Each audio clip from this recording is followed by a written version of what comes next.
Additional rainfall amounts up to 1 inch are possible in more areas. Flash flooding is ongoing or expected to begin shortly. Hazard: flash flooding caused by thunderstorms. Source: radar. Impact: flash flooding of small creeks and streams, urban areas, highways, streets, and underpasses, as well as other poor drainage and low-lying areas. Some locations that will experience flash flooding include Point Siena. Turn around. Don't drown when encountering flooded roads. Most flood deaths occur in vehicles. Be aware of your surroundings and do not drive on flooded roads.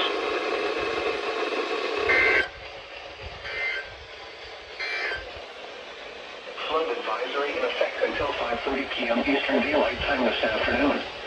What flooding caused by excessive rainfall is expected?